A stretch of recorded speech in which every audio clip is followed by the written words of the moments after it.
Yeah. Can we broaden this for a second into more what used to be the politics of these two parties? And I think one thing that's consistent in Republicanism through tonight, and what we're talking about here, is Republicans do not behave as absolutists. They will go with the nominee who represents most of what they think or is closest to what they think, and they don't complain about that.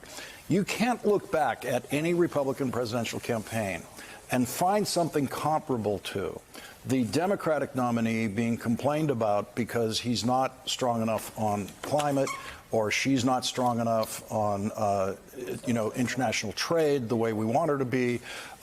This is a constant in Democratic presidential politics. Biden's challenge, big challenge right now, is Gaza, as Joy has pointed out. He has challenges with people who say he's not, doing enough on climate. He has challenges. There are some people who've had all of their student loans forgiven who think he's great and they know he did it. And then there's others who don't have all of their student loans forgiven and they're going, what about my... That doesn't exist on the Republican side of politics. It doesn't matter how you vary off of an absolutist position, as long as you're close enough to it. They're all for tax cuts, they're all for supporting guns, and they're all, they're all anti-abortion. And what Trump has just identified is, it turns out there's some flexibility there too. And so this is a unique challenge on the Democratic side. It's only the Democratic nominee who is challenged within, and it's always the Democratic nominee. It's not just Joe Biden, it's every one of them.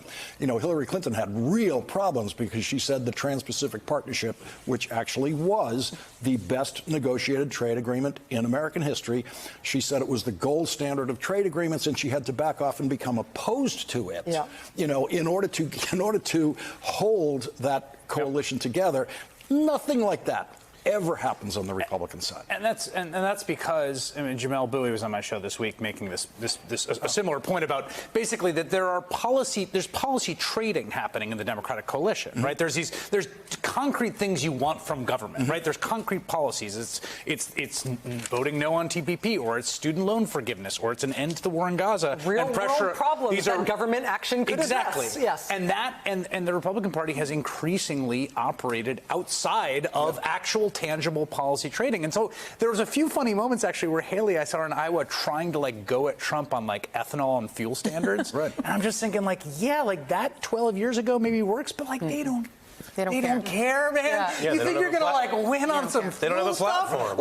They're operating, what is happening here is operating at such a level detached from the horse trading around ethanol. Trump is saying you're welcome to the farmers that he delivered billions of dollars to in aid from a trade war that he started. Created. Exactly. But the challenge that you're talking about that Joe Biden is going to face, when it comes to policy, he will be able to rise to it. He hasn't even started campaigning yet, and we do have an improving economy. There's a very good chance rates are going to get cut. He passed a massive infrastructure law. He did something on student loans, and he is deeply involved in two wars. So when you talk about that challenge, he will be able to say, on a policy front, I just delivered. And what will no labels say then while they're out there going, he's so far to the left and Trump's so far to the right, we need something in the middle. Joe Biden's got his report card to show. But, Bernie Sanders actually personifies this challenge in Democratic presidential politics.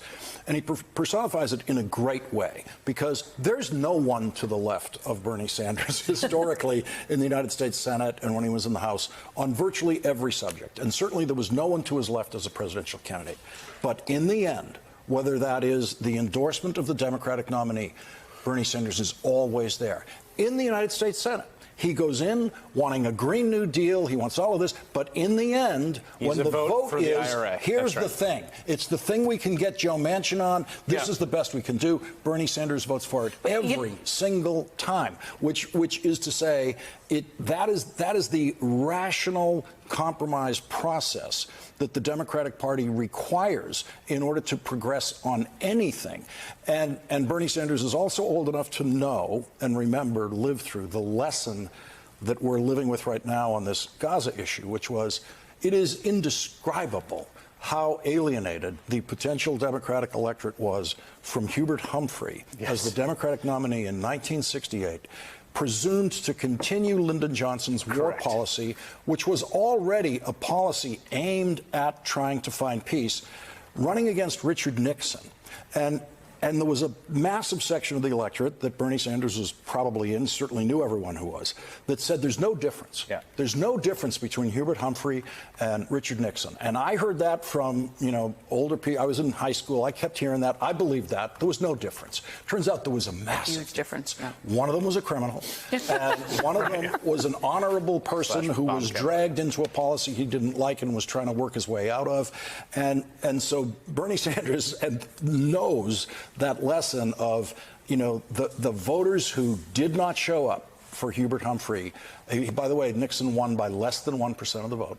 The voters who didn't show up for Hubert Humphrey because of Vietnam gave it to Richard Nixon. But here's the challenge that the Biden White House has is just that.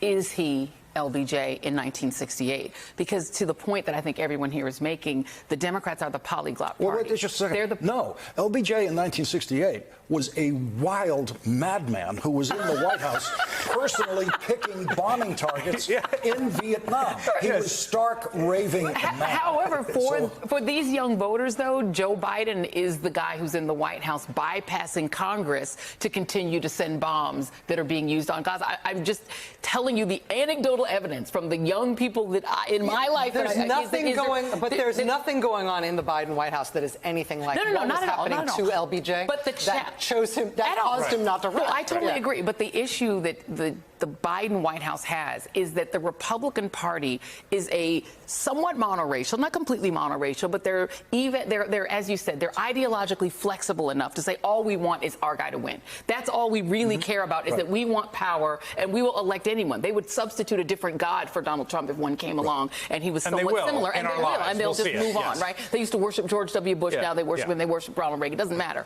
The Democrats have to steer this ship that's got so many different pieces in it. Governing the minute one of them isn't happy, right? And they're trying to meet what you're talking about, which I think is the point: autocracy with politics. And the big question we're going to have answered in November is whether politics and cobbling together political coalitions that are disparate and have different yelling voices that all want different things and are demographically diverse, if you can cobble together that politics and please enough of those people who have real demands, the real economic, the real voters who have economic anxiety are young voters who actually can't afford their lives. Can you cobble together that coalition against a party that will vote in lockstep even for the guy who tells them they should die in order to vote in Iowa? Standing up for democracy by showing what democracy can do in all of its complications. We actually need to go back to Steve. Any better. I have already put evac on alert. He's ready to go if it comes to that. General, I can assure you. Hey, General, let me into the war room to see you, so I had to hack my way onto this frequency. This better be critical, Wheelie. Sir, come on, when is it not, please?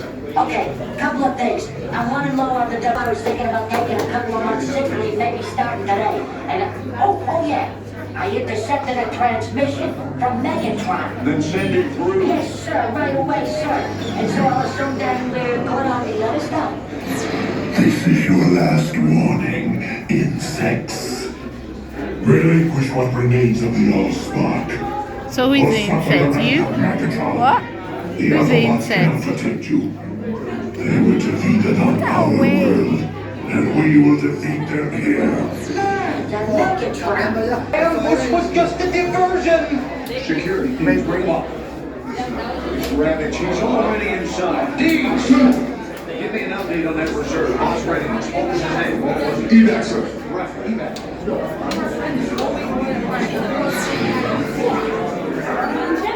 She's right in front.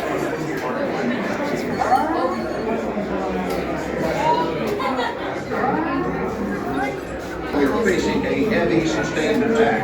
They appear to be after the Allspark craft. General! General!